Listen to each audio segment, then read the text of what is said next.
السلام عليكم ورحمة الله وبركاته، فيديو جديد وطاقة جديدة، جبنا لكم طبعًا حضرموت في البيت عندنا أو شيخ المندي. فطبعًا بُصّوا، عملنا رز بسمتي بالتوابل الكبسة، طعم ومذاق فعلًا ولا في الأحلام زي ما بيقولوا. طبعًا أعمل لهم بقى صينية بقى إيه، الشيخ المندي أو حضرموت، فنعملها بالشكل ده كده، لإن طبعًا هُم لمّا اتغدينا برّه قبل كده، فقالوا إحنا عايزين صينية زيّهم، طب وليه نروح نصرف ألوفات؟ لأ أنا هاعملها لكم أنا في البيت. هنا رز بسمتي بتوابل الكبسة مبهّراه التوابل بتاعته، باجيب كيس توابل مغلّف، باعمل الكيس على مرتين، بياخد 2 كيلو، الكيس بياخد 2 كيلو من الرز.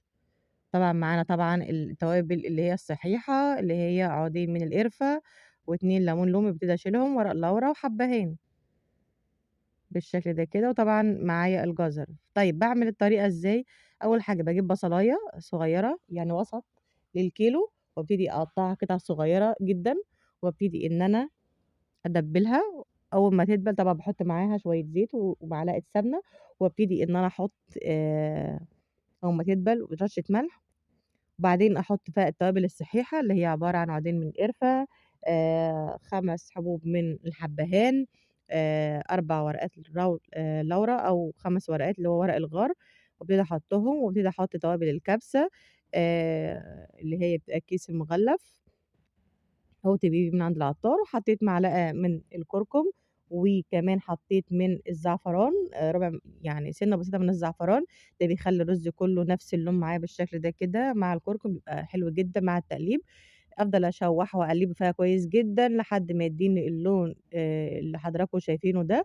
ابتدي طبعًا أنزّل الرز عليه، وبعد كده هابتدي إن أنا أشوّحه كويس أوي، وبعد كده باكون غالية مَيّة، لازمًا يكون مَيّة سخنة، وطبعًا باكون الرز اللي إحنا بنعمله ده لا إمّا تعملي معيار الكوباية كوبايتين، أمّا أنا بانقعه قبل أمّا أنا أسلقه عفوًا قبل ما أسوّيه، بانقعه ساعة بالضبط، وبعدين بابتدي إن أنا أصفّيه في مصفى، وابتدي أعمل الرز ما بياخدش بياخد تسوية الرز العادي.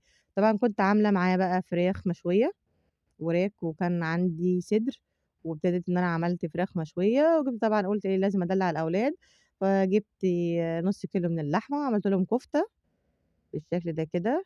طيب الكفتة عملتيها إزاي؟ عملنا الكفتة بنجيب بصلتين وسط، وابتدي إن أنا أحطهم في قلب الكبة أو تعمليهم في المبشرة، وبعدين بتصفّي المَيّة بتاعتهم، بتجيبي ب5 جنيه بُرغل من عند العطار من معيار مثلًا كوباية، هتاخدي منها كوباية إلا ربع، وتروحي ناقعاهم شوية وصفّية المَيّة، وتحطّي الميكس ده كلّه البصل اللي أنتِ حطّيتيه مع فصّين من التوم المهروسين الفريش، وبعدين تحطّي معلقتين من النشا وبياض بيضة، حطّي بقدونس، طبعًا لازم تدّيها وِش مرّة الكفتة علشان ما تبقاش خشنة معاكِ، لإن طبعًا اللحمة المفرومة اللي بتجيبيها من برّه لازم تكون برضه موثوق فيها، وابتدي تعمليها، وحُطّي طبعًا توابل الكفتة المُغلّف، وباحُط عليها جوزة الطيب كبابة صيني وفلفل أسود و7 توابل وتوابل لحمة، بس التوابل اللي هي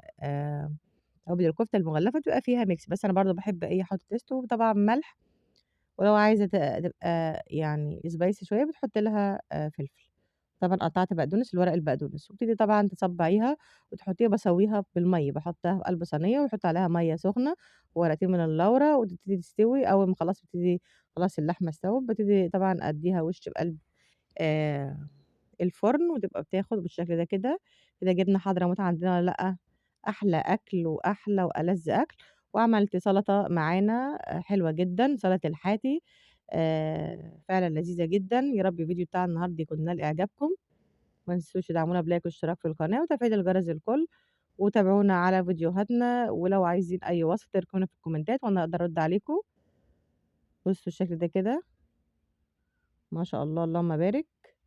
كانت وجبة حلوة جدًا ودسمة وعجبت الأولاد جدًا، كلنا منها يومين بصراحة، قُلنا بقى أحط لهم كده العين بتاكل قبل البطن. سلام.